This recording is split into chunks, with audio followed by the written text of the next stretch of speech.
चला, शुभ संध्याकाळ तुमच्या सगळ्यांना. शुभ संध्याकाळ. शुभ संध्याकाळ. आता आपण आजपासून एक वेगळा पुस्तकाचा कार्यक्रम करत आहोत. श्री दत्त दुर्गा संवाद. हा बघा, हे पुस्तक असते दत्तावधूत दत्तावधूत स्वामी दत्तावधूत आणि श्री दत्त दुर्गा संवाद, गुरु शिष्य यांच्या हिमालयातील आध्यात्मिक संवादावर आधारित. आता या पुस्तकात काय केलेलं आहे, ओम वनिता ओम संकलक म्हणून नाव दिले, ओम वनिता ओम. तर ओम बुक्स पब्लिकेशन मुंबईचं आहे हे पुस्तक. तर प्रस्तावना वाचते म्हणजे तुम्हाला कळेल.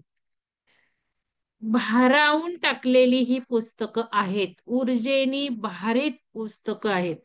याचे अनुभव येतात. पुस्तक जवळ असल्याने ग्रेस मिळते. खूप सुंदर पुस्तकं आहेत. तर बघू आता आपण, आपल्याला हे वाचनाने काय काय ऊर्जा प्राप्त होतात. निरीक्षण करत राहा, ऑब्झर्व करत राहा. सौ वनिता दीक्षित यांनी श्री स्वामी दत्तावधूतांबरोबर अनेकदा हिमालयामध्ये प्रवास केला. तसेच भारतातील इतरही अनेक अरण्यामधून प्रवास केला. त्यांच्याबरोबर राहिल्या, त्यांनी सांगितल्याप्रमाणे साधनाही केल्या. त्यांच्या याच सत्संगामध्ये त्यांनी वेळोवेळी श्री स्वामीजींबरोबर ज्ञान चर्चा केली. जिज्ञासेने अनेक प्रश्न विचारले, त्यांच्याकडून ज्ञान मिळवले.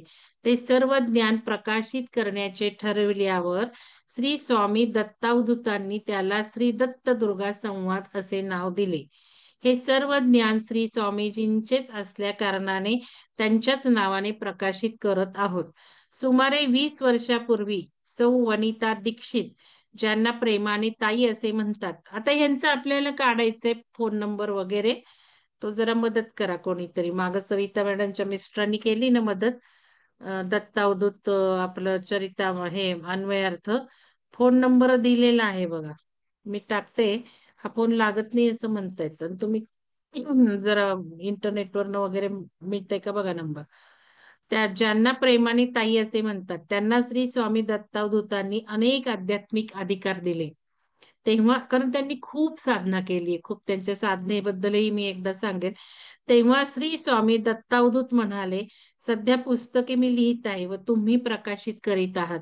भावी काळात जेव्हा तुम्ही स्वतः पुस्तके लिहाल, तेव्हा लेखक म्हणून सौ वनिता दीक्षित असे नाव न टाकता ओम वनिता ओम असे लिहा.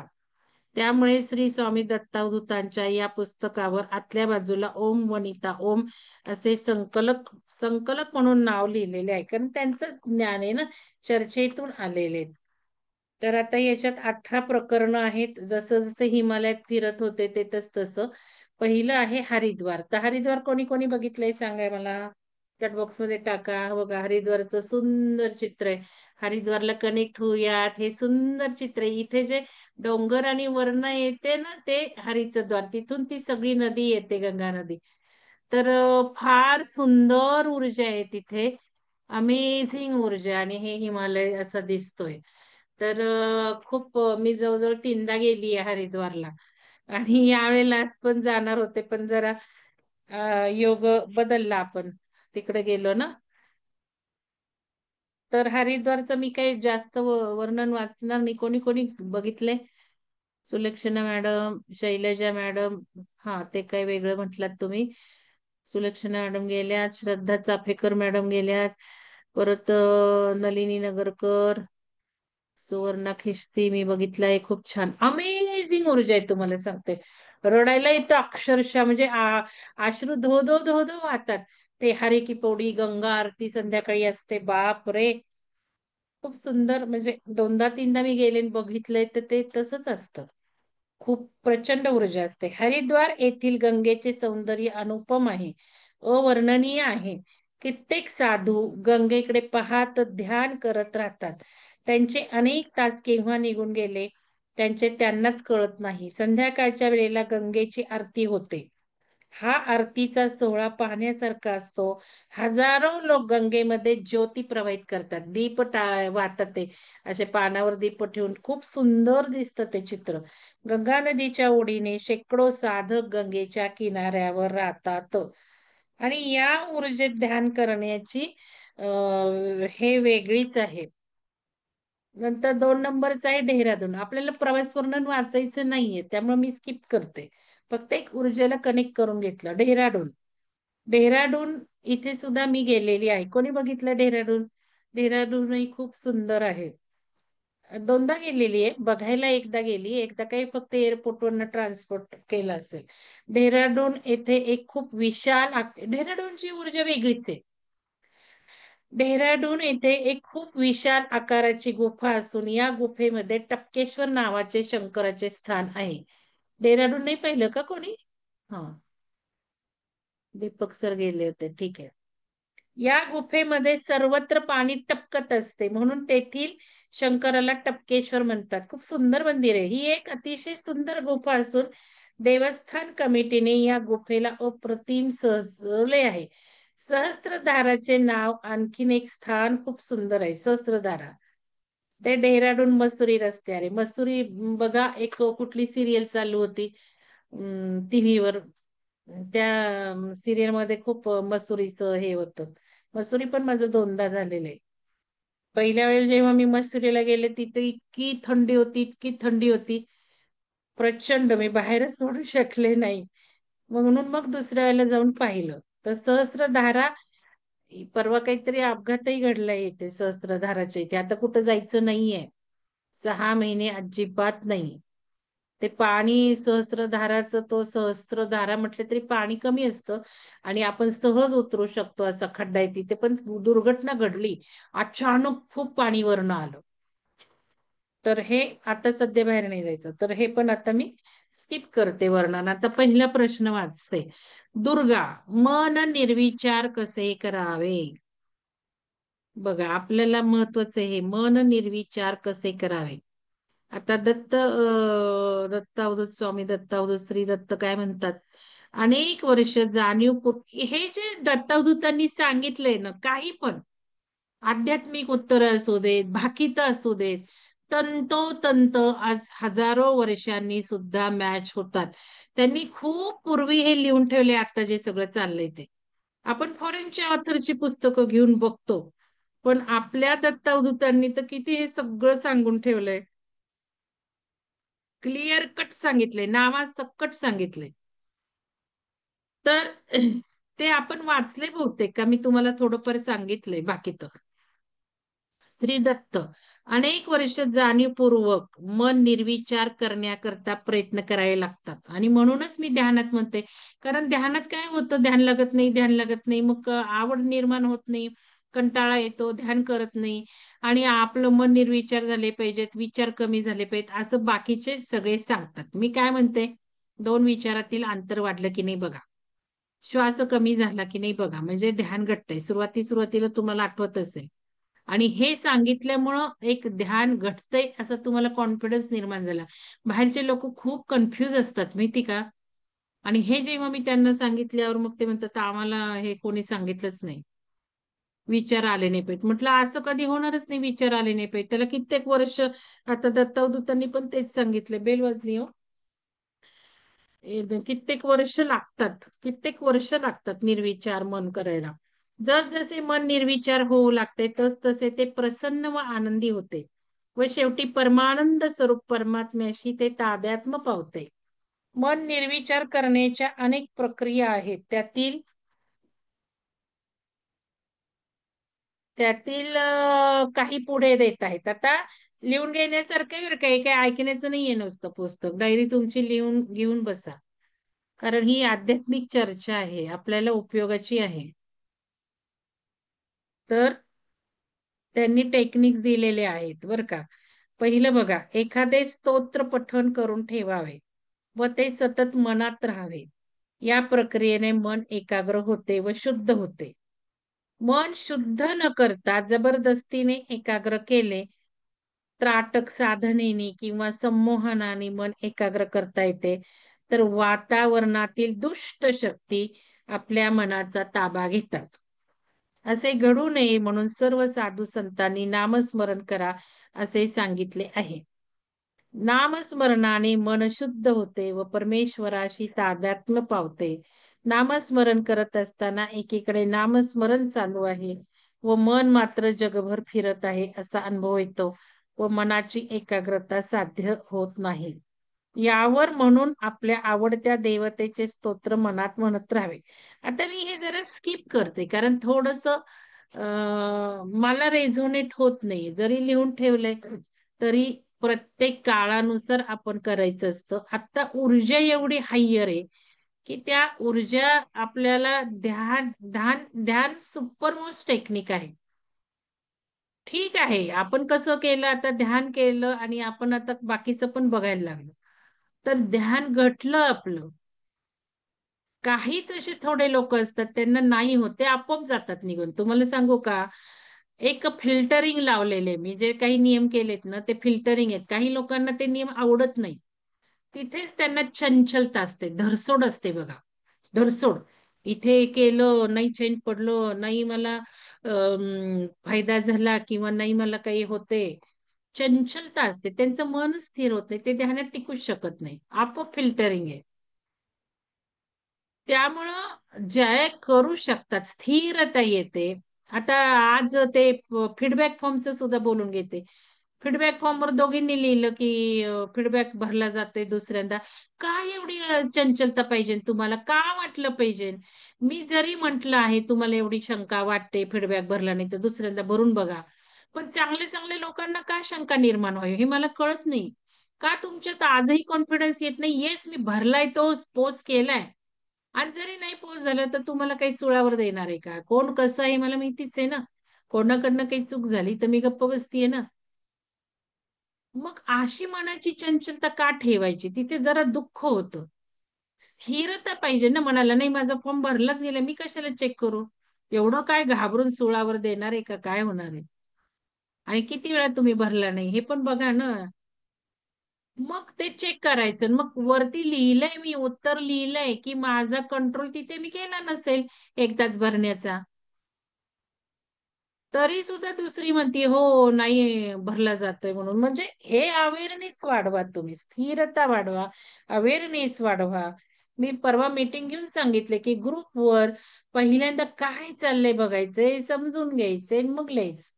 ते तंतोतंत पाळ. तर इथे नामस्मरणाचं लिहिलेलं आहे. आता तुम्हाला पुढे कळेल मी जे काय म्हणते ते. हे पण म्हणतात की जो आत्मा ज्या लेव्हलचा आहे ना त्याप्रमाणे त्याला साधना लागते. आणि मला माहितीये, मला कनेक्ट होणारे माझ्याच या ह्याच्यातले असणार आहेत, खालच्या पायरीवरचे नाही. मंत्र साधना, जे काही पद्धती आहेत त्या लेव्हलनी आपण प्रवास करायचा नाहीये. ते आपोआप गळून जाणार आहेत, गळून जातील. आपण प्रोग्रामच लावतो.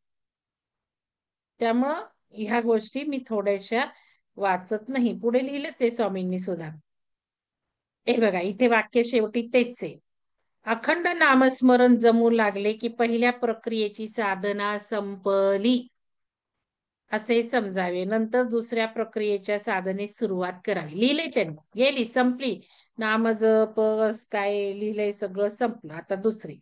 आता ज्यांना मन स्थिर होत नाहीये, निर्विकार होत नाही, त्यांनी करावं नाही. तुमचं तुम्ही करा, पण आपण हे डिस्कस करत नाहीये.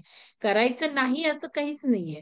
पण ह्याचे सुद्धा तोटे मी अनुभवलेत, लक्षात घ्या. मंत्र साधनेचे तोटे मीही अनुभवलेले आहेत, ते लक्षात तुमच्या येणार सुद्धा नाही. बरेच वेगळे प्रॉब्लेम्स आहेत. ठीक आहे, तुमचं मन हे नाही होत तुम्ही करा. कारण मंत्र ज्या पद्धतीने केला जातो, कोणी गाडीत बसले, कोणी चाललंय, कोणी काय करतंय, कोणी टीव्ही बघत करतंय, कोणी स्वयंपाक करत चालत चालत, असे मंत्र जप करून काय उपयोग आहे? अशा एक एक मंत्र मनाने, आपण मानसिक पूजा बघितली तसंच आहे मंत्रांचं सुद्धा. अजपाजप, वैखरी, मध्यमा, पश्चंती, हे सगळं बघितलेलं आहे. चित्त स्थिर करून मंत्र कोणी म्हणतच नाही. तर पहिलं संपलं. ठीक आहे, टीका काही नाहीये, पण एक आपला एक साचा, आपला ग्रुप, हे मी सांगते. नाहीतर परत कोणी म्हणू नये मी असं म्हटले, मी तसं म्हटले. तर आता दोन टेक्निक सांगितले. श्वास आत घेताना सो व सोडताना हम असे मनात म्हणावे, याला सोहम साधना असे म्हणावे. आता मला बघा, एक मॅडम आहेत आता, त्या मॅडमचा एक दिवस असाच मेसेज आला, चांगलं आहे रेग्युलर, त्यांना माहितीये काय चाललंय, जरी ध्यान करत नाहीत पाठी उठून आपल्याबरोबर, तरी सुद्धा त्यांना माहितीये आपलं काय चाललंय. मग मी जेव्हा असं विचारलं, का हो तुम्ही येत नाही पहाटे, तुम्हाला मी सांगितलंय पहिल्यांदा ध्यान करायचं, हे करायचं. तर त्या म्हणाल्या की माझं माझं ओंकार चाललंय. पण आपलं काय ओंकार आहे लक्षात घ्या ना, किती आपण वेगळ्या पद्धतीने ओंकार करतोय. तो काय आपला नुसता असा ओंकार म्हणतोय का आपण? बरं, ते झालं. मग त्यांचा मला मेसेज आला, आपण सोहम हे करायचं का ध्यान? म्हटलं ते काय असतं? मला हे वाचलं होतं याच्यात. म्हणजे माहिती होतं आता जाताना येताना सोहम म्हणे सोहम करायचं का? म्हटलं का हो तुम्हाला म्हणजे आता मी सांगते, मी त्यांना काही बोलले नाही, पण आता ऐका तुम्ही काय माझ्या मनात विचार आला. माझ्या मनात विचार आला, इथे दुनियाभरचे लेटेस्ट टेक्निक मी घेतेय, हायर ह्याचे, आणि यांना का सोहमचं वाटलं, यांना का वेगळं वाटलं, हे करूयात का? आपण काय करतोय, पहाटे काय ध्यान करतोय, या येत नाहीत, बघत नाहीत, करत नाहीत, मग तेच का आलं. म्हणून मी त्यांना विचारलं काय असतं त्याचं, तर ते म्हणे व्हिडिओ बघितला मी एक, आणि मग त्या व्हिडिओत सांगितलं आणि खूप छान वाटलं. मग मी उत्तर दिलं, ठीक आहे मग तुम्ही करा, तुम्हाला छान वाटलं करा, काहीच वाईट नाहीये ना. कारण हे सुद्धा आपण आता 3-3.5चं ध्यान केलं, आपण हे केलंच आहे थोडस, काही वेळेला करायचं, पण ते ध्यान करत करत करत पुढे जायचं का, वरून वर गेलोय आता आणि खाली यायचं. म्हणजे आनापानसती ध्यान केलं, आनापानसती ध्यान हे ध्यान नाहीच आहे म्हणताना तुम्ही ऐकताय की सगळेजण कुठं कुठं. ते ध्यानाची तयारी आहे ऍक्च्युली, जे काही सगळं सकाळचं ध्यान चाललंय ते ध्यानाच्या विधीच आहेत, तयारीच आहेत. ध्यान नाहीच आहे ते. 3:30ला जे आपण केलं ते ध्यान, जे घटलं ते ध्यान, जे ऑब्झर्वर मोडमध्ये. आणि तुम्हाला मी अजून एक व्हिडिओ टाकला नाही, आपण जे 3:30च्या ध्यानाला केलं ना, त्यांनी इतकं अफलातून ते पुढं काय होणार आहे तसं केलं नाही. ऍज अ ऑब्झर्वर, ते म्हणतात ऍज अ ऑब्झर्वर म्हणजेच फिफ्थ डायमेन्शन. त्याच क्षणाला तुम्ही 5व्या आयामात पोहोचता. 5व्या आयामाचा उद्देश ठेवूच नका. तो व्हिडिओ टाकायचा राहिला मी. कारण मी 3:30चे ध्यानाचे अनुभव अजून पोस्ट केले नाहीत इकडं. कन्फ्युजन व्हायला नको आता नवीन आलेल्या साधकांचं. परत मग ते चंचलता येते. मी काय करू, मी काय करू, मी शिवसरदय करू का, मी हे करू का, मी ते करू, गांगरून जात. म्हणून मी पॉज घेतलेला आहे. आणि मग धावधाव नाही करायची, स्थिरता पाहिजे. आपल्याला सगळं होणार आहे, आपण जे जे प्रोग्राम घेऊन आलोय ते ते सगळं मिळणार आहे आपल्या आपल्या स्टेप प्रमाणे. त्यामुळं ठीक आहे. नवीन लोकांसाठी मी पॉज घेतला, म्हटलं आधीच ते कन्फ्युजन मध्ये. तर याच्यामध्ये ऍज अ ऑब्झर्वर आपण जे बघतोय, जे निरीक्षण ऍक्च्युली, आता बरेच जणांनी अनुभवात लिहिलं, टेक्निक केले, तंत्र केले, ते किती केले, 1-2 केले. पण जास्तीत जास्त आपण ऑब्झर्व केलंय तिथे. आणि जेवढ्या बारीक स्तराला आपण ऑब्झर्व करतो तेच खरं ध्यान. बस काहीच करायचं नाही, जे घडतंय ते बघायचंय, बघायचंय, बघायचंय, मात्र राहायचं की. कारण जर बघितलं नाही तर काय उपयोग मग ध्यानाचा. तटस्थता कशी येणार, जे काही पुढे घडतंय माझ्या आयुष्यात, जो काही तो मला बोलतोय, जे काही ती बोलतीये, ते मी ऍज अ ऑब्झर्वर कशी राहणार मग. हो बोलतीये का ऍज अ ऑब्झर्वर, हो मारतोय का ऍज अ ऑब्झर्वर, पैसे देत नाहीये का ऍज अ ऑब्झर्वर, काहीच नाही, भांडण नाही, तंटाने नाही, पैसे नाही, ठीक आहे असं. मग हे केलं आपण, आणि मग त्यांनी ते, मी आता टाकते व्हिडिओ शोधून, आता मला परत मिळते की नाही बघते, डिस्कशन ग्रुपवर टाकते, आपण काय केलं त्याच वेळेला तो व्हिडिओ आला. आणि एवढं सुंदर त्याच्यात त्यांनी डिस्कस केलंय. तर इथे ते सोहम ध्यानाचं मला आता आठवलं म्हणून मी बोलतेय. तर काही वाईट वाटून घेऊ नका, पण लक्षात घ्या, सांगायचंय ना खूप लोकांना, म्हणजे जे ग्रुपवर, आता या मॅडमसाठी नाही मी बोलत, पण आहेत आपल्याकडं एक नवीन साधक जॉईन झालेत या दत्तादूतांच्या पुस्तकावरूनच, असतील तर बरं होईल, मला बोलायचंच आहे. म्हणजे कसं आहे बाकीच्यांना पण कळतं ना, नाही तर व्हिडिओ तर नक्कीच ऐकते. या सुजाता मॅडमनी वाचलेल्या पुस्तकांना ते जॉईन झाले, आता पिरामिडला पण येऊन गेले. आणि उपदेशाचेच डोस मला, मॅडम हा व्हिडिओ बघा, मॅडम हे बघा. मी काय पहिल्याला रिस्पॉन्स दिला, दुसऱ्याला मी काहीच नाही, त्याच्यात त्यांनी ते टाकले. म्हटलं लोक विचार सुद्धा करत नाही. मॅडमना काय सांगायचंय, मॅडम इथे शिकवतायत, मॅडमचं ग्रुप आहे, मॅडम काय घेतायत आधी ते बघावं. आणि एक सवयच आहे, हे बघा, व्हिडिओ बघा, हे करा, ते करा.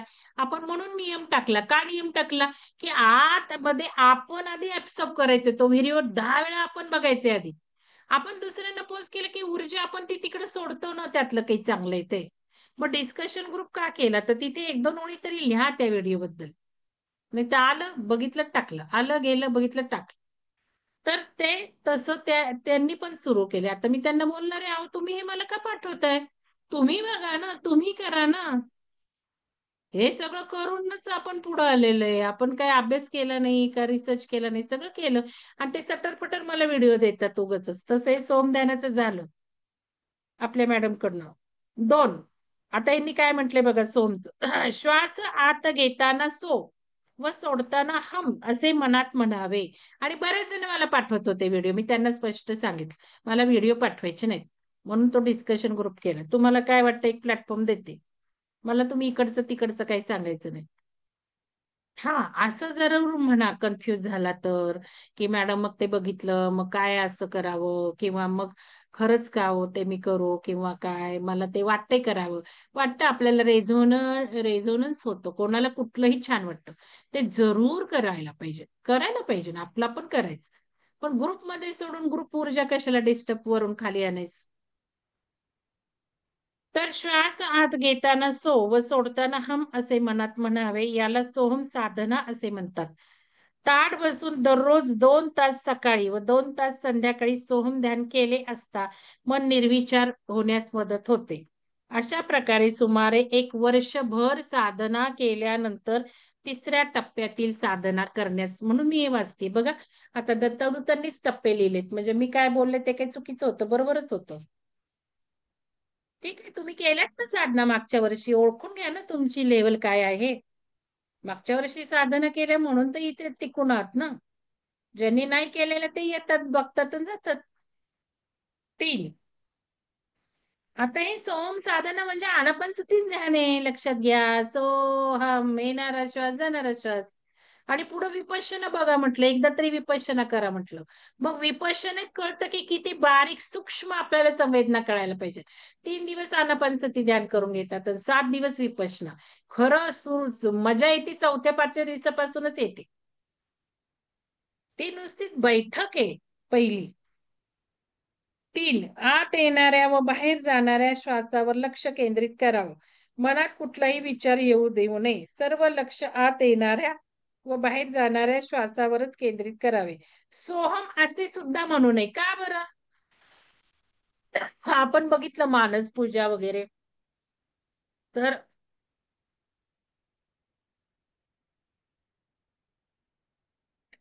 लक्ष त्या म्हणण्यावरही नको ना. सोहम असे सुद्धा म्हणू नये. या साधनेने मन निर्विचार तर होतेच, पण चिदाकाशाचे दर्शनही होते. म्हणजे आत येणारा श्वास बाहेर जाणारा, खूप महान आहे बघा ते ध्यान. काही नाही घडलं तर नुसतं आत येणारा जाणारा ऍज अ ऑब्झर्वर बघा ना.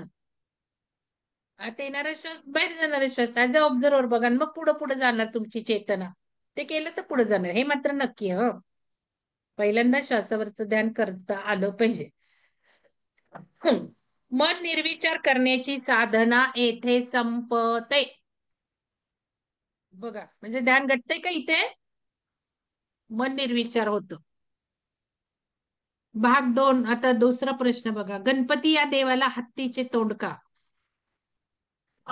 आता खूप सुंदर सांगितलं. माझा गणेशाचा व्हिडिओ मी टाकलाय बघा, उत्सव तणामनाचा. एक 7-8च व्हिडिओ केले सणाचं महत्व सांगायला. ऍक्च्युली तिथून सुरुवात झाली माझी. तर तुम्हाला मी ते सगळं सांगितलंय. मूलाधार, गणपतीची सोंड म्हणजे मूलाधार आहे. त्या मूलाधाराची पूजा व्हावी म्हणून गणेशाची पूजा. गणेश साडूचा असतो, म्हणजे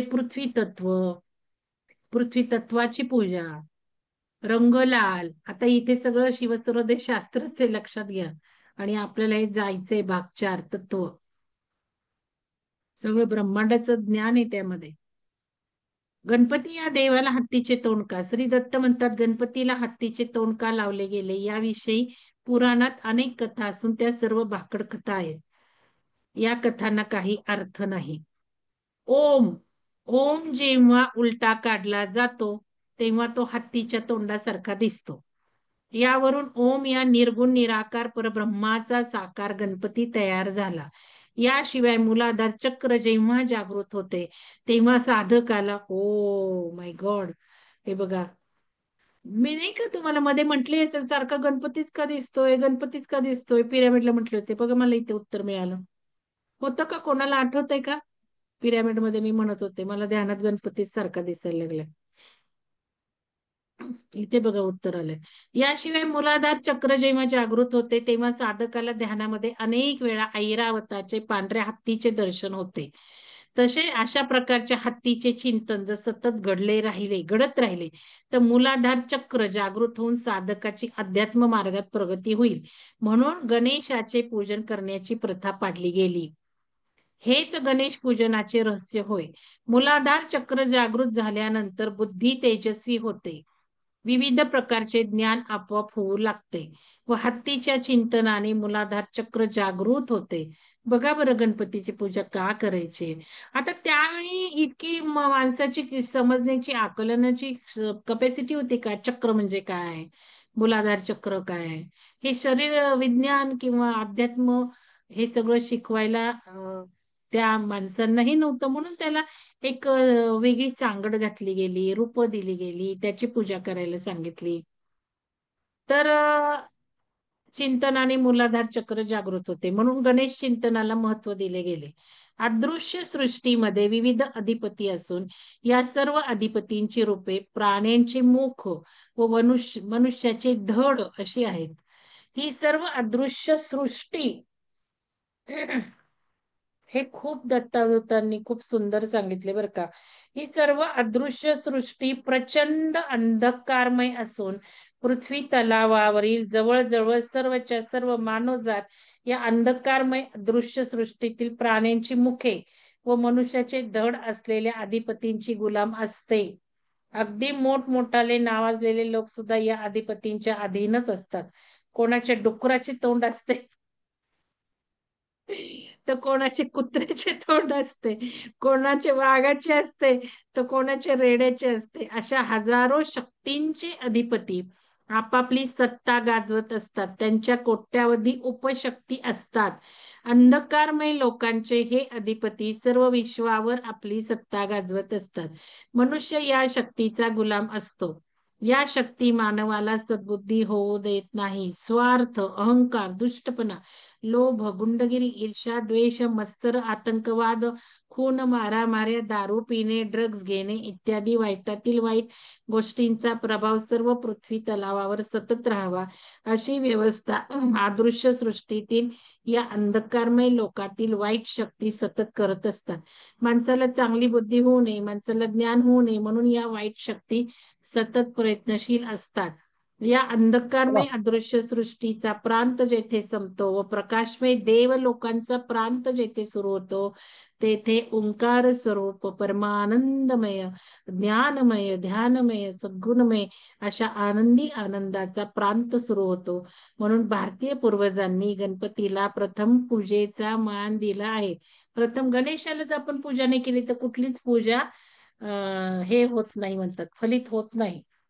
गणपतीला विसरायचं नाही. गणपतीच्या पायाजवळ उंदीर दाखवतात याचा अर्थ असा आहे की काळ्या शक्तीचा प्रांत आता संपला असून चांगल्या शक्तीच्या प्रांतात म्हणजे गणपतीच्या प्रांतात. मी आज पहिला दिवस आहे म्हणून पूर्ण रेकॉर्डिंग करते. उद्यापासून मी पूर्ण रेकॉर्डिंग करणार नाही, थोडं थोडं करणार, लक्षात घ्या. साधकाने प्रवेश केला आहे. हळूहळू ही प्रथा विलुप्त होत जाईल व भावी काळात गणपतीच्या पायाशी कोणीही उंदीर दाखवणार नाही. आपल्या भाकड कथांमध्ये गणपतीचे वाहन उंदीर म्हटले आहे, परंतु ते 100% चूक आहे. गणपती हे चांगल्या शक्तीचे प्रतीक आहे तर उंदीर हे वाईट शक्तींचे प्रतीक आहे. गणपती हे शुभ्र धवल ज्ञानमय परमानंदमय प्रांताचे प्रतीक आहे तर उंदीर हे दुःखमय दुर्गंधमय अंधकारमय अशा काळ्या कुंट प्रांताचे प्रतीक आहे. पृथ्वी तलावरील लाखातील एखाद्या माणसाचाच गणपतीच्या प्रांतात प्रवेश होतो. पृथ्वी तलावावरील लाखातील एखाद्या माणसाचाच. आता आपण बघतो सगळेजण शिरायला लागलेत ना, म्हणून आता ही ऊर्जा हे सगळं थोडस पुढे गेलेलं आहे, हे लक्षात घ्या. त्यावेळेला लाखात एक होता, आता भरपूर येतात या प्रांतात. गणपती म्हणजे ओंकार, याचे वाहन पांढरे शुभ्र हत्ती. बघा गणपतीचे वाहन पांढरे शुभ्र हत्ती.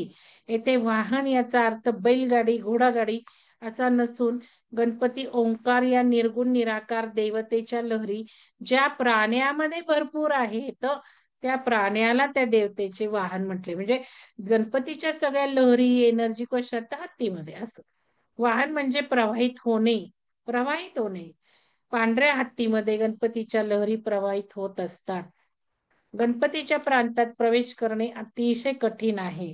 त्याच्या रूपाचे ध्यान व्हावे म्हणून गजमुख गणपतीची पूजा नेहमी करावी. गजमुख गणपतीची पूजा नेहमी करावी अशी प्रथा सुरू करण्यात आली. ही प्रथा अतिशय चांगली आहे. नित्य गणपतीचे स्मरण केल्याने, म्हणजे पूर्वी पांढरेच गणपती होते की नाही? पांढरे होते का? आपण आता कलर द्यायला लागलो. अंधकारमय प्रांतातून आपली सुटका होते व प्रकाशमय प्रांतात आपला प्रवेश होतो. गणपतीच्या बाबतीत जर आणखीन विचार केला तर गणपतीचे एक विज्ञान रूप दिसून येते. गणपती अथर्व शीर्षामध्ये गणक ऋषी हा गणपती अथर्व शीर्षाचा कर्ता आहे असे म्हटले जाते. कॉम्प्युटरला संगणक म्हणतात. जो गणक करतो तो संगणक. बघा हा, म्हणजे अप्रत्यक्षरित्या कॉम्प्युटर म्हणजेच गणपती. कॉम्प्युटर काय काय करतो तो म्हणजेच गणपती. सुरुवातीला तयार करण्यात आलेल्या कॉम्प्युटरच्या मागच्या भागाचा आकार पाहिला तर तो गणपतीच्या सोंडेसारखा दिसतो. यावरून असे वाटते की प्राचीन विज्ञानामध्ये गणपतीचे ईश्वरमय ज्ञानमय रूप होतेच, पण त्याचबरोबर कॉम्प्युटर सारखे विज्ञानमय रूप सुद्धा होते. या विज्ञानमय रूपाला प्राचीन भाषेत तंत्रविज्ञान म्हटले आहे.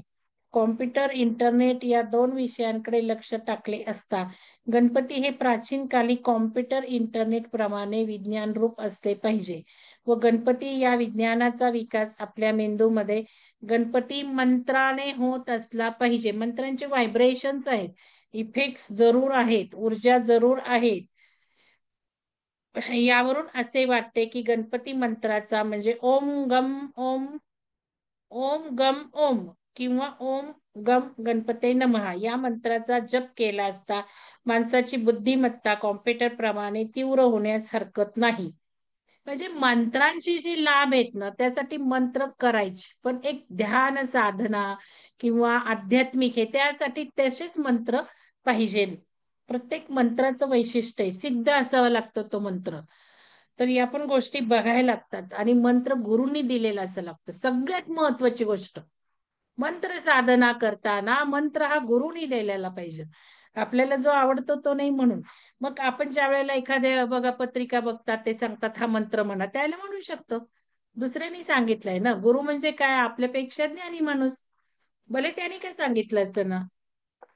गणपती विद्यार्थ्यांना आपण सांगितलं आपल्या ह्याच्यात म्हणावा. तर त्या त्या मंत्राला सिद्ध केलेलं असतं आणि त्या त्या आणि हे कसं होतं हे सगळं सांगितलं. शेवटी आपण जे सामूहिक चेतना पेरतो तशाच या मंत्रांबद्दल सामूहिक चेतना पेरल्या गेल्यात, त्यामुळे त्याला ते इफेक्ट येतात. माणसाची बुद्धिमत्ता कॉम्प्युटर प्रमाणे तीव्र होण्यास हरकत नाही.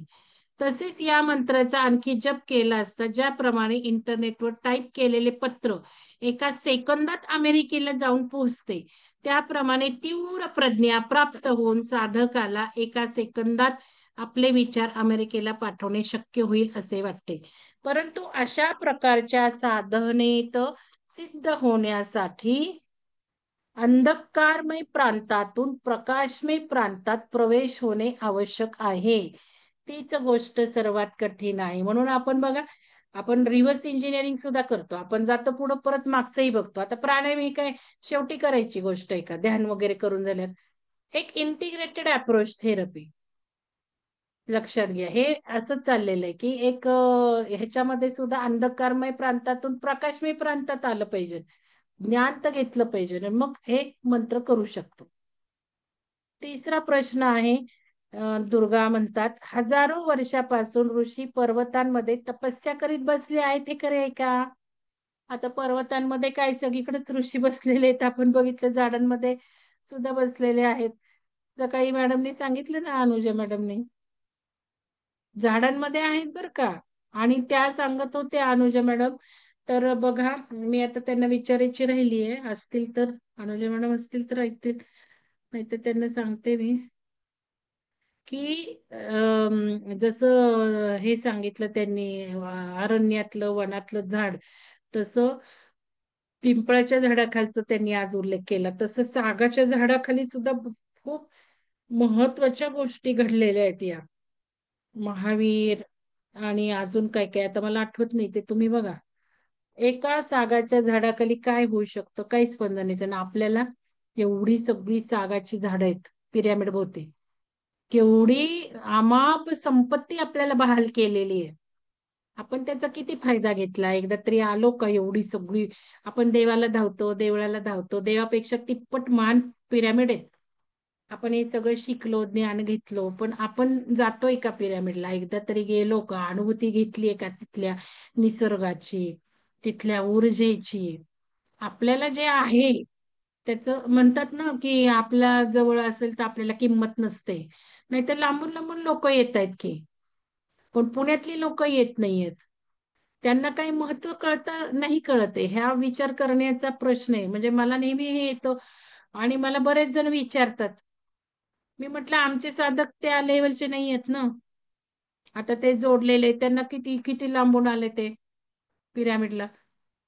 आपले पुण्यातले लोक येत नाहीत पिरॅमिडला, कारण आहे ना जवळ आपल्या, म्हणून नाही यायचं. तर ठीक आहे, हे आहे सगळं असं. तर बघा, आत्मे आहेत झाडांमध्ये, आपण बघितलं शिबिरात सुद्धा बघितलं. झाडांमध्ये आत्मे आहेत. आणि जे काही आहेत आपले सागाची स्पंदनं पण छानच आहेत. मोठी मोठी सागाची झाड आहेत, तिथे असणारच आहेत ध्यानधारणा करणारे. तो सगळा भागच भारीत झालेला आहे. तर काय उत्तर देतात बघा स्वामी. स्वामी म्हणतात, आपण या देवात्मा हिमालयामध्ये बसून हा ग्रंथ लिहित आहोत. या हिमालयामध्ये अनेक युगापासून ऋषी गुप्तपणे तप करत आहेत. भाग्यवंतांना त्यांचे दर्शनही होते. अधूनमधून यातील काही ऋषी पृथ्वी तलावर अवतार धारण करतात व आध्यात्मिक मार्गाचे पुनर्जीवन करतात. हिमालयाप्रमाणेच नर्मदा नदीच्या परिसरामध्ये गुप्तपणे तपस्या करणारे ऋषी आहेत. सह्याद्री पर्वत, निलगिरी पर्वत, श्रीशैल पर्वत, माउंट आबू, आल्प्स पर्वत व उत्तर ध्रुवावरही ऋषी तपस्या करत आहेत. आता हे म्हणून तर पूर्वी सगळं हिमालयात पळायचे, नर्मदा परिक्रमेला पळतो, तिथे अनुभव येतातच लोकांना. पण आता सगळीकडेच अवतरले आहेत ना हे उच्च कोटीचे देव देवता. ऊर्जा आपल्या भोवती आजूबाजूला आल्यात आपल्याला शिकवायला, आपल्याला द्यायला, आपलं असेन्शन बघायला, मदत करायला. आपण 3.5चं ध्यान त्यासाठी तर करतोय ना. 3.5चं ध्यानाला या सगळ्या ऊर्जा ऍक्टिव्ह असतात. त्यांचा आपण लाभ घ्यायलाच आपण ही वेळ ठरवलेली आहे. कारण हे सगळे खाली लोक आलेले आहेत, चौफेर पसरलेले आहेत, आणि यांना आपण कनेक्ट होणं गरजेचं आहे. असं ते सगळं महत्व आहे. आता बघा तिसरं काय आहे.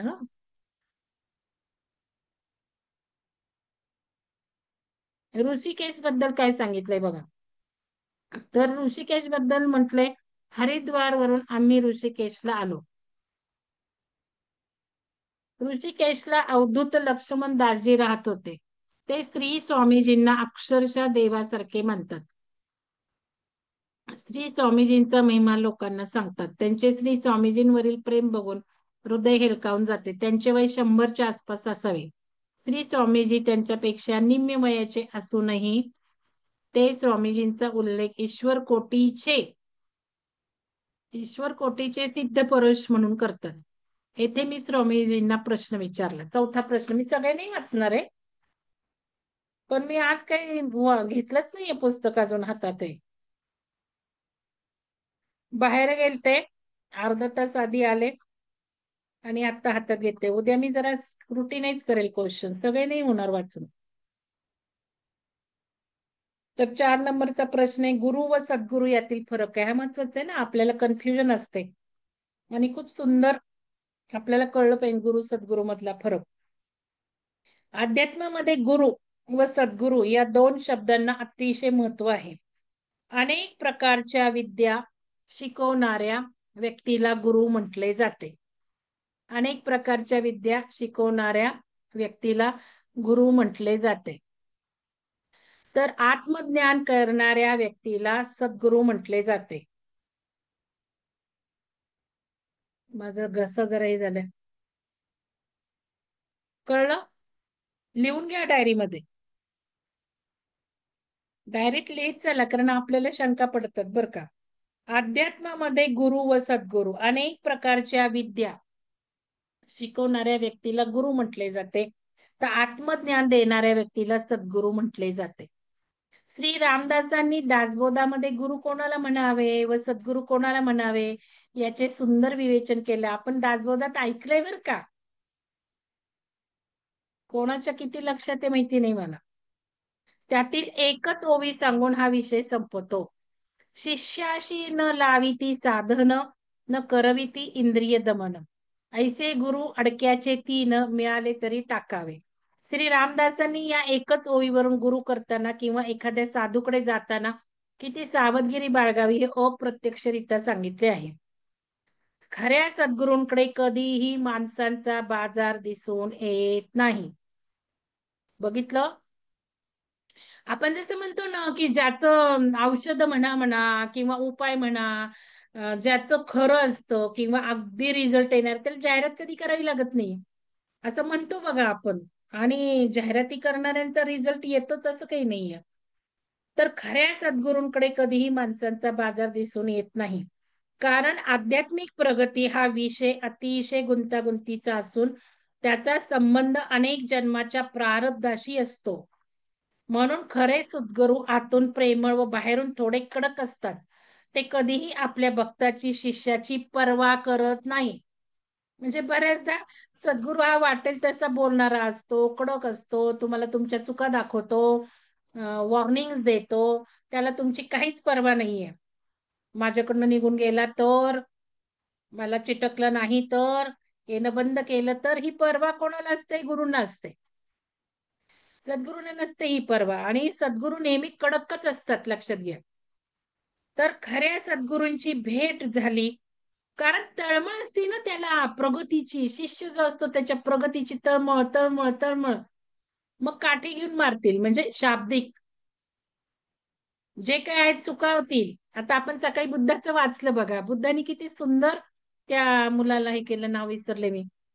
मला ते खरं मी आपसप केलं बरं का, की काहीही. आणि त्यावेळेला पात्रताच होती ना लोकांची निरीक्षण करण्याची, शांत राहण्याची.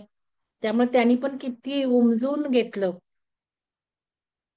आणि मॅडम म्हटल्या, अनुजा मॅडम, मी पगार एवढा सोडला.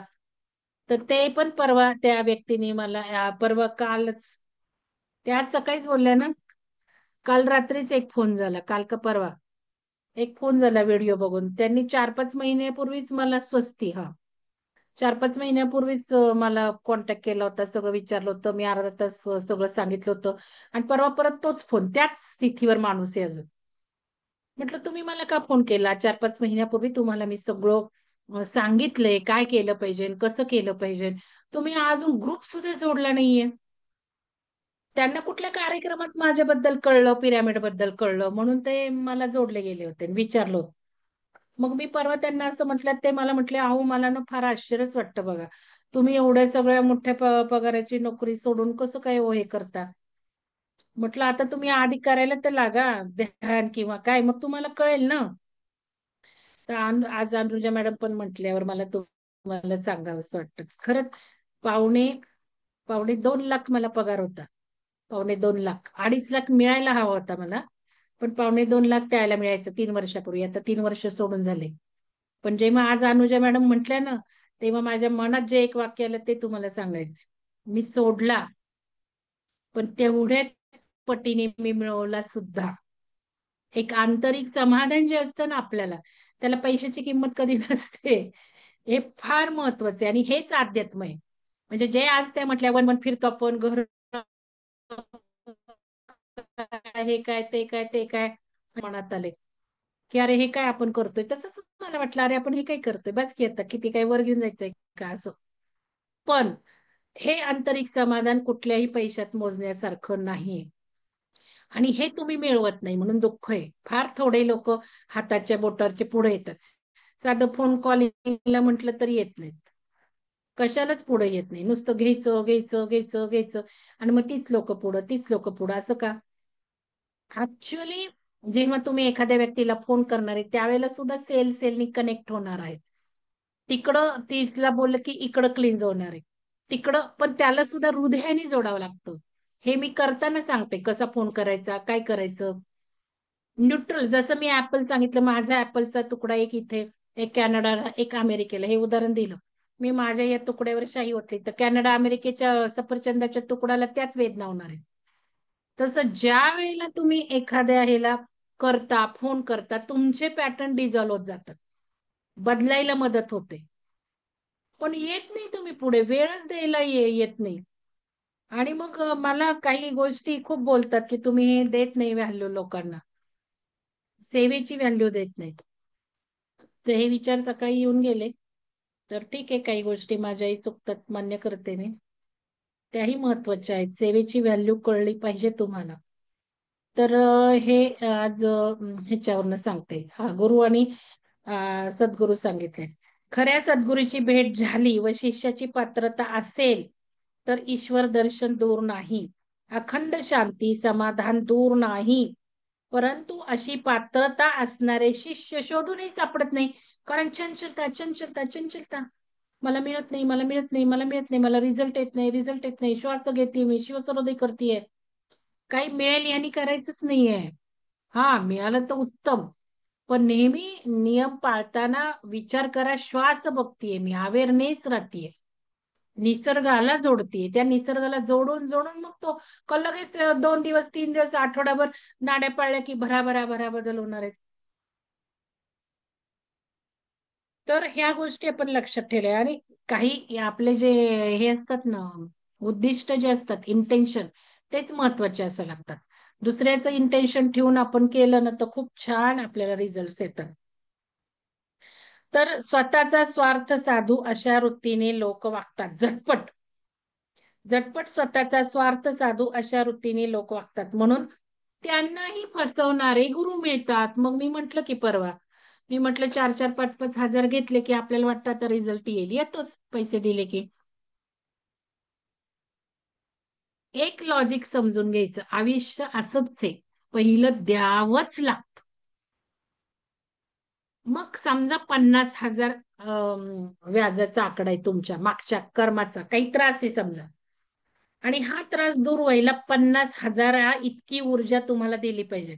मग तेवढ्या वेळात तेवढं वन वन वन वन भटकावं लागतं तुम्हाला. ह्याच्याकडे गेला क्रिस्टल घेतला, याच्याकडे गेला मंत्र घेतला, त्याच्याकडे गेला अंगारा घेतला, याच्याकडे गेला औषध घेतलं, तेवढे पैसे घालता, याच्याकडे गेली शांती केली, याच्याकडे गेला होम हवन केला. ह्याचं शास्त्र काय आहे? द्यायचंय द्यायचंय द्यायचंय, वेळ द्यायचाय, जायचंय, त्या गावाला जायचंय, तिथे जोडायचंय, पैसे द्यायचे, विधी करायचाय, मग तुमची ती समस्या दूर होते. केव्हा दूर होते? मला टाका बरे चॅट बॉक्स मध्ये, केव्हा दूर होते तुम्हाला काय वाटतं? मी हे खूप तुम्हाला बऱ्याचदा सांगितलेलं असं आहे. तुम्हाला काय वाटतं? एक तर हे एवढे 50,000 कर्ज फिटलं की दूर होणार, किंवा दुसरं वेळ आली की त्या वेळेला दूर होणार, आणि तिसरं तुम्ही शिकलात, लर्निंग, लर्निंग झालं की दूर होतात समस्या. लर्निंग असतं, प्रत्येक समस्येत लर्निंग असतं. आणि हे लर्निंग झालं, एकाने उत्तर दिलं नाही बहुतेक, देवाण घेवाण हिशोब. स्मिता मॅडम म्हणतायत बघा, मोबदला द्यावा लागतो. सविता दर सेवा नाही मॅडम, सेवा सेवा आहे, सेवेने तर पटकन होणार हो. सेवेने काय होतं, लगेच तुमचे कर्म, आता कर्माला पण मानत नाहीये ना, पण कुठंतरी आहेच आहे ना इथे हे केलेलं, आपण काही प्रोग्राम घेऊन आलो. सेवेने तर पटापटा हे होत. एनर्जी एक्सचेंज म्हणतायत सुजाता मॅडम. नाही, मला तो नाही फोकस करायचा इथे. मी तर आधीच सांगितलंय, आधी द्यायचं तरच मी. समस्या दूर केव्हा होते? एक तर म्हटलं तेवढे पैसे देऊन झाले की काय, जी एनर्जी असेल, जो पैसा असेल, किंवा जे कष्ट घ्यायचे ते देऊन झाले की सगळ्यात जास्त लर्निंग. मी काहीच विधी नाही केले, मी कुठंच वन वन भटकले नाही, हे तुम्हाला दिलंय मी, की लर्निंग. हा, नूतन मॅडमनी म्हटले हे महत्वाचं. मी काय मंत्रिक तंत्रिक इकडं तिकडं काही फिरले नाही, मी फक्त ऑब्झर्वर मोड मध्ये गेले. ही समस्या मला काय आली, यातून मला काय शिकायचं आहे. आणि हे जेव्हा मी माझ्या कॉलेज लाईफ मध्ये केलं, त्याच वेळेला मला कळलं की अरे, मला हे सगळं घडण्यासाठीच हे दुःख आलं होतं. कुठलीही गोष्ट, तो करोना झाला होता, करोनात ऍडमिट होतो, केवढं मोठं मला सुख दिलं त्याने. अरे, मरणाचंही दुःख नाही म्हणलं तर दुःखच राहत नाही. शेवटी बुद्धांनी सांगितलं ते मी एक एक्सपिरियन्स केला ऍट दॅट मोमेंट, की दुःख, sorrow is the sole cause of the root. सगळं दुःखाचं मूळ कारण आहे डिझायर. डिझायर, सॉरो नाही. Desire, desire is the sole cause of sorrow. तर इच्छा ठेवायची नाही. मग ह्यानी बघायचं की ही समस्या काय आली, मला लर्निंग काय घ्यायचं, लर्निंग घेतलं, बदललो, समस्या दूर. एकही पैसा न खर्च करता. Nowadays I write down the points to learn from every situation. खूप सुंदर श्रद्धा मॅडम. बघा श्रद्धा चापेकर मॅडम काय म्हणतात, प्रत्येक ह्याला मी लिहून घे म्हणून तर लिहायला सांगतेय ना तुम्हाला. तुमच्याही आयुष्यातली एक समस्या घ्या आज. का पुस्तक आपण वाचतो नुसतं ऐकून सोडून द्यायला नाही, समस्या घ्या, एक विचार करा मला यातून काय शिकायचंय. आणि तुम्ही बदलला ना तुमचा रिस्पॉन्स, की ती गायबच होऊन जाते समस्या, पुन्हा येत नाही माहिती का. नाही तर काही करा तुम्ही, पुन्हा ती येणार, पुन्हा येणार, पुन्हा आजारी पडणार, पुन्हा रोग, पुन्हा त्रास, पुन्हा फटका, पैसा तो गेला चोरून, गेला चोरून, दिला फटका, दिला फटका, पुन्हा भांडण, पुन्हा त्रास. हे रिपिटेशन्स होत असतात.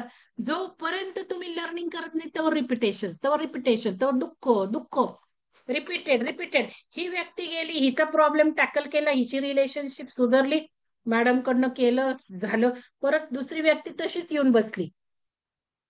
साधा बसमध्ये सुद्धा तशीच व्यक्ती मिळाली. काल कोणीतरी मला फोन केला होता बघा मॅडम, मग ऑफिसमध्ये त्रास, कार्यक्रम झाल्यावर फोन आलता परत, की ऑफिसमध्ये अशी व्यक्ती. म्हटलं निग्लेक्ट करा ना, ती तुम्हाला शिकवायला आली आहे ना, काय शिकायचंय बघा ना. या गोष्टी लक्षात घेतल्या पाहिजेत. तर ठीक आहे. दुर्गा, पाचवा प्रश्न बघा आता मी, मला असं पाचवा प्रश्न, माणसाची उंची, शक्ती, बळ या गोष्टी कमी कमी का होत आहेत? 28 फूट उंच होती आधी बघा. बघा असं म्हटलंय, कृतयुगामध्ये माणसाची उंची 28 फूट होती. त्रेतायुगामध्ये माणसाची उंची 21 फूट होती. द्वापार युगात माणसाची उंची 14 फूट होती. सध्याच्या कलियुगामध्ये माणसाची उंची सुरुवातीला 7 फूट होती. हळूहळू ती कमी होत 6 फुटावर कमी झाली आहे. कलियुगाची सुरुवात होऊन 5110 वर्ष पूर्ण झाली आहेत.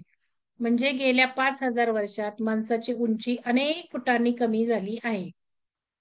300-400 वर्षापूर्वीचा इतिहास जर आपण पाहिला तर माणसाची उंची, शक्ती, बळ सर्व अतिशय वेगाने कमी होत आहे.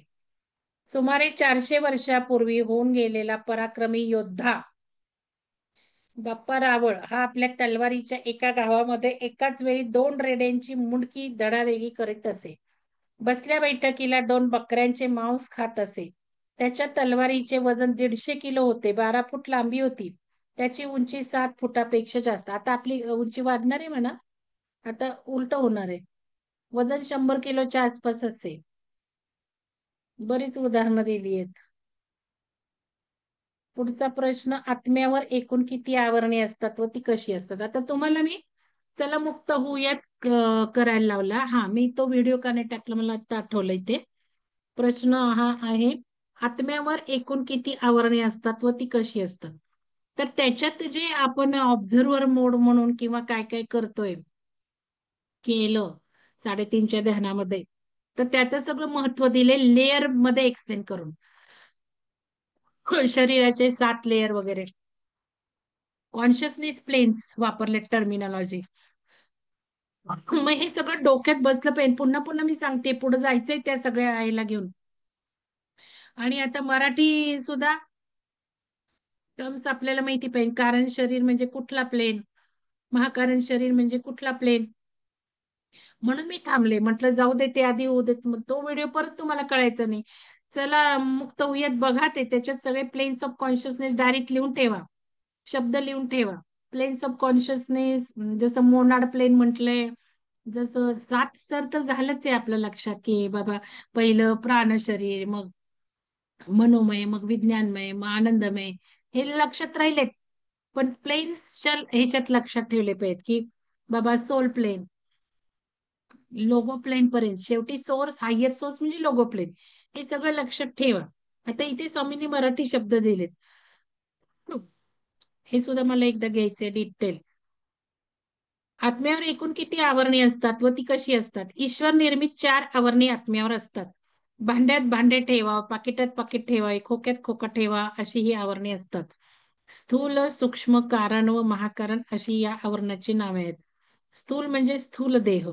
या स्थूल देहाविषयी तुम्हा सर्वांनाच माहिती आहे, आपण जे दिसतो ते. सूक्ष्म म्हणजे सूक्ष्म देह. हा सूक्ष्म देह विचारांवर जगतो. मुख्य आवरणे 4 असे जरी मी सांगितले तरी माणसाच्या चांगल्या अथवा वाईट कर्मानुसार या सूक्ष्म देहावर अनेक आवरणे पडतात. वाईट कर्मामुळे सूक्ष्म देहाला विविध आकार प्राप्त होतात, जडत्व प्राप्त होते.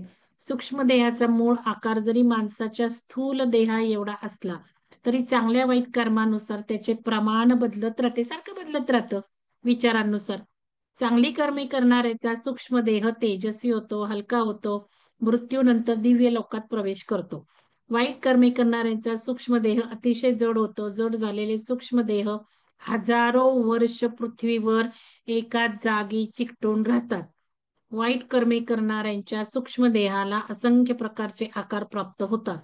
त्याविषयी काहीही न बोललेले बरे. ईश्वर भक्ती बघा हा का किती महत्वाचं दिलंय. ईश्वर भक्ती, दान, जप, हवन, परोपकार या सत्कर्मांनी सूक्ष्म देह शुद्ध होतो. मी तुम्हाला अनेकदा सांगितले हवन, परोपकार, दान, ईश्वर भक्ती यांनी हे सूक्ष्म देह शुद्ध, म्हणून तर ना आपण देतोय देतोय देतोय. भले परोपकार आहे, भले वेळ आहे, भले ज्ञान आहे, भले दान आहे. आता ह्यानी सगळं सगळं सगळं सूक्ष्म देह कमी, कारण देतोय ना आपण, डिटॅच होतोय ना, डिटॅच होतोय.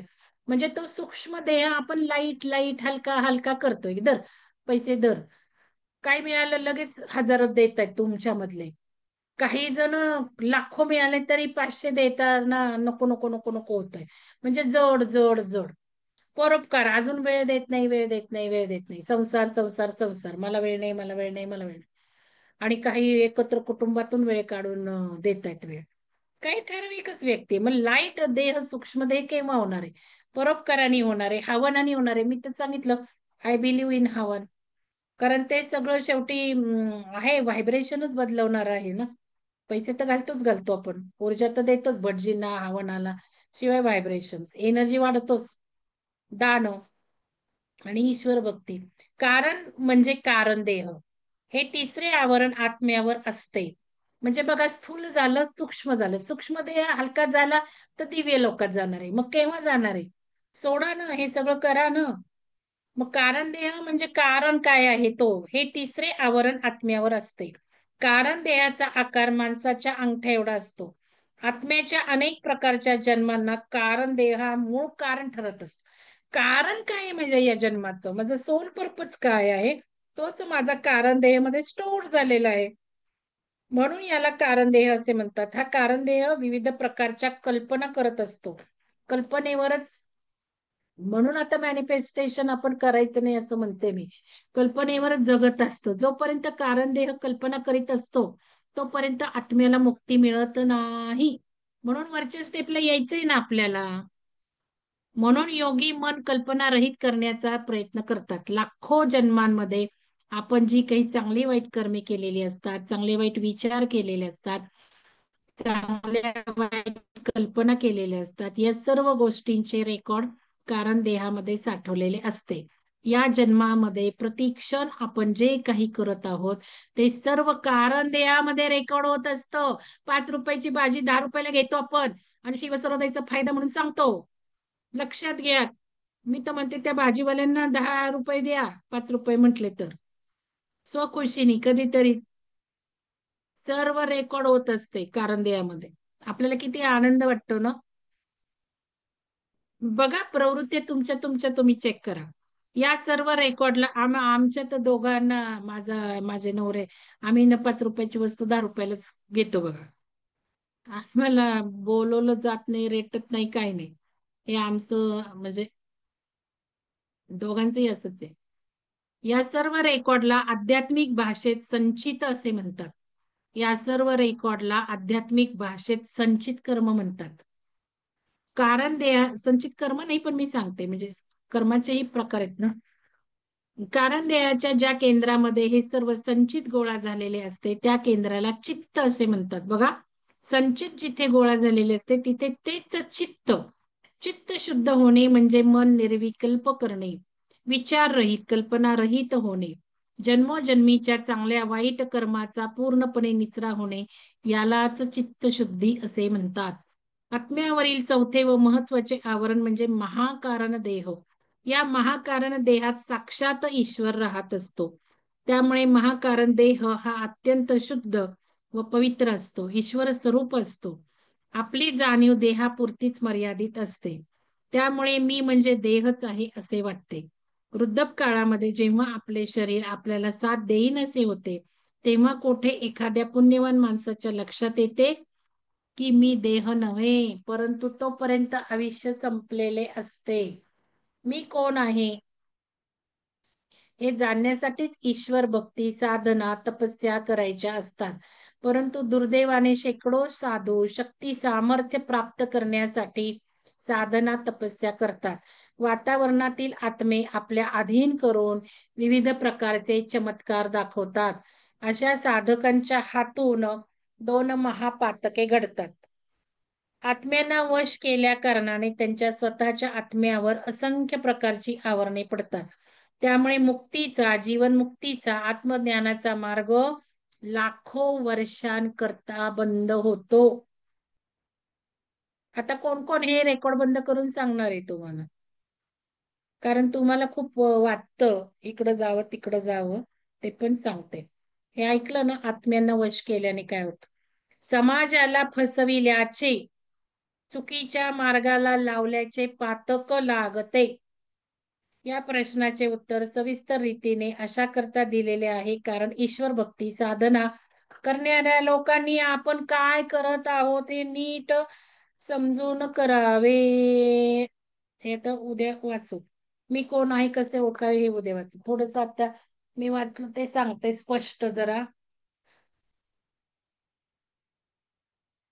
मिळत असतात हे. आणि जेव्हा आपण ध्यानाला किंवा एकत्रित ऊर्जेला जोडतो ना, त्याच्यातून 10 पटीने ऊर्जा जास्त मिळते, हे मात्र नक्कीच आहे. हेच मला म्हणायचं. आणि दक्षिणेशिवाय उपाय म्हणजे सफल होत नाही. म्हणून आपण जुजबी दक्षिणा घेणार की नाही असं नाही. पण खूप हे लोक असे ह्याला बसलेत ना, तर हे चुकीचं आहे. आणि ते अति करू नये ते, असं माझं तरी म्हणणं आहे. कारण मी स्वतः एक म्हणजे मार्गदर्शनाचंच काम करते आणि मी करत नसते. माझे गुरु माझ्याकडून करवून घेतात आणि आपण फक्त निमित्त मात्र असतो. हे इतकंच असतं. म्हणजे हे लोकांना असं थोडंसं कळलं पाहिजे, की कुणी जास्त वाहवत न जाता आपण आपली आध्यात्मिक उन्नती आपण स्वतः करावी. आणि खूप छान मॅडम विषय छान आहे हा. कारण देह स्थूल का सूक्ष्म सगळं खूपच छान विषय आहे आणि हे लोकांना कळणं खूप गरजेचं आहे. कारण अजूनही लोक म्हणजे अज्ञानी आहेत, लवकर लक्षात येत नाही.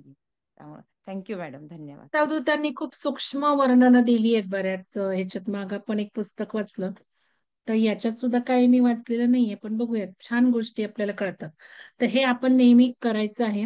ज्या वेळेला आपण काही घेतो महाग, त्यावेळेला आपल्या मनाने ज्या वेळेला ऍक्सेप्ट केलेलं असतं की हो आता मी एवढे पैसे घातलेत, त्या क्षणाला तो रिझल्ट येतो. ते केल्यामुळे नाही येत.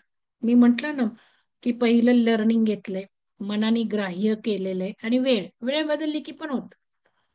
एकदा तुम्हाला सांगायला काही हरकत नाही. मी तुम्हाला म्हणते यांना विचारा त्यांना विचारा, असं करा तसं करा, कारण ते तुमच्या समाधानासाठी. एकदा मी असंच प्रॉब्लेम एका व्यक्तीचा सॉल्व्ह झाला होता बराचसा. मी प्रश्न विचारला, आता स्मिता मॅडम पण सांगते, मी प्रश्न विचारला का हो मला खरंच सांगा की हे असे प्रॉब्लेम उपायांनी हे दूर झाले का? उपायांनी होतात दूर. उपाय करण्यामागे एकच शास्त्र आहे, लक्षात घ्या, की मन स्वीकारतं आता मी हे केलं माझा प्रॉब्लेम सॉल्व्ह होणार आहे.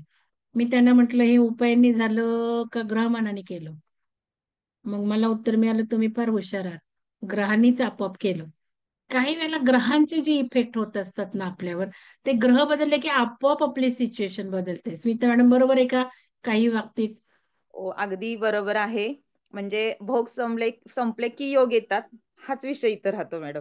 आणि त्याचे मग आपण वाट बघितली नाही पाहिजे का? भले आपल्याला काही दुःख येऊ देत. आपली परीक्षा घेतोय, आपल्याला जास्त दुःख भोगण्याची पात्रता आणतोय, बळकट करतोय, अग्निपरीक्षा चालली, ग्रह बदलले की आपोआप प्रॉब्लेम म्हणजे लाईफ मधला जाणार आहे, असं आपण म्हणायला हवंय. किंवा उपाय करताना आपण असंही म्हणायला पाहिजे की बाबा आता फरक पडलाच, पडणारच. म्हणजे शेवटी मनच सामर्थ्य आलं. परत मन वीक होऊन तिथे चालणार नाहीये. नाही तर पैसे घालवतो, परत मन वीक, परत चंचलता. मग काही लोक ना हाय करतील, ते करतील, ते करतील, ह्याच्याकडे जातील, त्याच्याकडे, हा ज्योतिषीला तो झाला, तो झाला, असे पण करतात. मग ह्यानी हे सांगितलं, त्यांनी ते सांगितलं. असं नाही केलं पाहिजे. मन नाही भटकलं पाहिजे. एकदा एकाकडे गेल्यावर थांबायला तरी पाहिजे, श्रद्धेने केलं तरी पाहिजे. आणि अजून एक मी अनुभवलंय की मग फरक पडला ना मॅडम, मग म्हणायचंच नाही त्याच्यामुळे झालं. मग म्हणायचं छे त्याच्यामुळे काही नाही झालं, याच्यामुळे झालं. असं पण एक प्रवृत्ती बघते मी, की जी मला नेहमी खटकते. म्हणा ते ना तुम्ही ग्रॅटिट्यूड बाबा, तीन मिळत नाहीत लोकांकडे मॅडम. गेलो, तिन्ही उपाय केले, तिघांच्या हे नाही झाले, द्या ना धन्यवाद, ग्रॅटिट्यूड द्या ना त्यांना, द्या ना व्हॅल्यू. काय म्हणताय मॅडम? हा, ते ग्रॅटिट्यूड मिळत नाहीत. आधी नाही खूप ना कमी मिळत. लोक असतात की ग्रॅटिट्यूड देतात, पण मोस्ट ऑफ नाही. आणि बरेच लोक ना चिकित्सक असतात, खूप जणांकडून फिरून, म्हणजे मग ती धरसोड वृत्ती नाही पाहिजे. बिलीफ, तुमचा ट्रस्ट खूपच महत्वाचा इथे राहतो. म्हणजे 11 मिनिटात, 11 सेकंदात, 11 वर्षात, डिपेंड्स ऑन युअर ट्रस्ट. हे फार म्हणजे युनिव्हर्सल एनर्जी तथास्तुच म्हणत असते.